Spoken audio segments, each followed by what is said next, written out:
Good morning. My name is Kent Burdett, and it's time for a rethink. This channel and the videos that I produce are devoted to rethinking what it is that the scriptures of the Old and New Testaments are saying to us. Over the history of the church, we have said many things and we've responded to many circumstances, and I think for the most part, we've kind of gone off on a tangent to give explanations to the scriptures that I don't think they originally intended to have. In a nutshell, I believe that the scriptures are saying or telling us the story of heaven coming to earth and restoring the creation and everything in it. But we've taken the story of the gospel of Jesus and made it into the story of how to go to heaven after you die. And I think that that's basically a misrepresentation, and that as a result of it, the story that we're telling is not as big and as beautiful as the scriptures are actually saying. And so therefore I think we need to return to the scriptures and get a better sense of what the scriptures are in fact saying to us. This morning, the texts that are before us are Ezekiel 34 and John 10. And both of those texts talk to us about leadership. And they spell out for us what bad leadership is, and they also spell out for us what good leadership is. And it talks about human beings as both bad leaders, and Jesus as the good shepherd, the good leader, and even God himself is referred to in Ezekiel 34 as the true shepherd. And so the story here is about God coming into the circumstances and situations of Israel at a time of great turmoil and upheaval, seeking to restore Israel and also the rest of the world back to its original state of beauty and wonder. So let's just begin Ezekiel 34. I'm going to begin there this morning and reading a section. And so in the New Revised Standard Version, the heading for Ezekiel 34 is Israel's False Shepherds. The word of the Lord came to me, that is to Ezekiel. Mortal, prophesy against the shepherds of Israel. Prophesy and say to them, to the shepherds, thus says the Lord God, you shepherds of Israel who have been feeding yourselves, should not shepherds feed the sheep? You eat the fat, you clothe yourselves with the wool, you slaughter the fatlings, but you do not feed the sheep. You have not strengthened the weak, you have not healed the sick, you have not bound up the injured, you have not brought back the strayed, you have not sought the lost, but with force and harshness you have ruled them. So they were scattered because there was no shepherd, and scattered they became food for all the wild animals.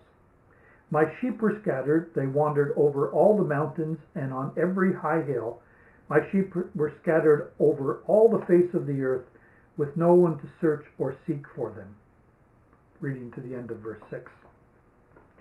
Now, this is a most timely passage, and I guess it always is in a time when we need good leaders.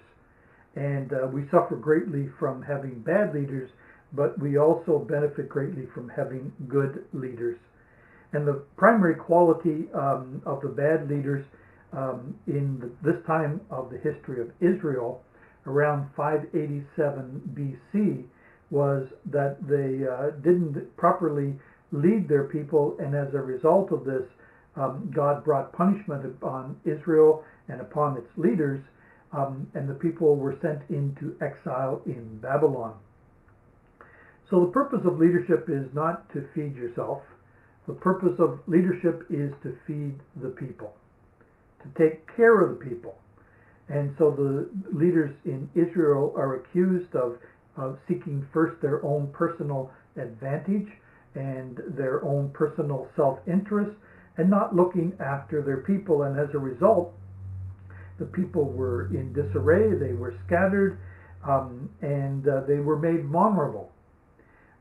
They went after The reference here to they wandered all over the mountains and on every high hill is a reference to they sought after other gods to protect them and to provide for them, and they forgot their God, the God of Israel.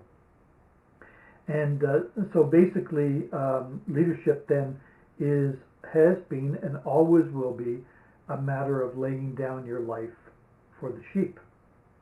So in verse 11, under the heading God the True Shepherd, God says, as a result of it, I myself will search for my sheep and will seek them out as shepherds seek out their flocks when they are among their scattered sheep. So I will seek out my sheep. I will rescue them from all the places to which they have been scattered on a day of clouds and thick darkness. So judgment is coming upon the people of Israel, but God will seek out his people and he will restore them. He will be the true shepherd. God will give them the kind of leadership that they truly need. And so it goes on to say in verse 15, I myself will be the shepherd of my sheep, and I will make them lie down, says the Lord God. I will seek the lost, and I will bring back the strayed, and I will bind up the injured, and I will strengthen the weak. But the fat and the strong I will destroy. I will feed them with justice. What this text is saying is that God holds all leaders accountable, and that there will be a day of reckoning. And for all those who have not properly cared for the people under their jurisdiction and oversight, that God will demand of all leaders that they give account for their leadership, and God will feed the leaders with justice. That is, those who have abused power, those who have misrepresented them power to the people, God will eventually make all things right. So in our world then, the promise is given to us that those who have power will be accountable for how they use power, and God will again will feed them with justice, and so a day of reckoning will come for those who abuse power. Finally, God says, I will, in verse 23, I will set up over them one shepherd, my servant David, and he shall feed them. He shall feed them and be their shepherd.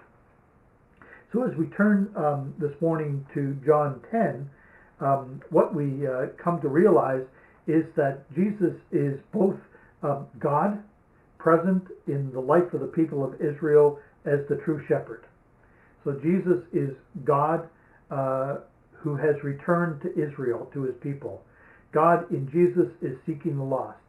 God in Jesus is holding the powers accountable. God in Jesus is feeding the sheep. And that Jesus alone is the true shepherd, the good shepherd, who lays down his life for the sheep. And all other forms of leadership are simply thieves who have come to steal and to kill and to destroy. But Jesus said, I came that they might have life and have it abundantly. And so Jesus is the good shepherd, and the good shepherd lays down his life for the sheep. So again, in a nutshell, what the scriptures are saying to us is not just the hope that we have that one day after we die, that one day when we die, that we will go to paradise or heaven, but the story is bigger than that. It's more than that. It says that when Jesus appears at the end of the age, he will hold all the powers accountable for the way that they have exercised power in the world. And God will make things right once again. And the powers will be held accountable. God will judge them, and God will overcome them, and God will set the people free as our liberator, our rescuer, and as our true shepherd. And so there's nothing in the scriptures about abandoning the world, about giving up on the earth and going to heaven after we die. God, who has created both heaven and earth, will one day bring them together in beauty and in justice. Beauty and in justice, not injustice, but in justice, and will make all things right. And so that's our hope, that one day God will restore all things and will make all things right on earth as it is in heaven. God bless and have a great week.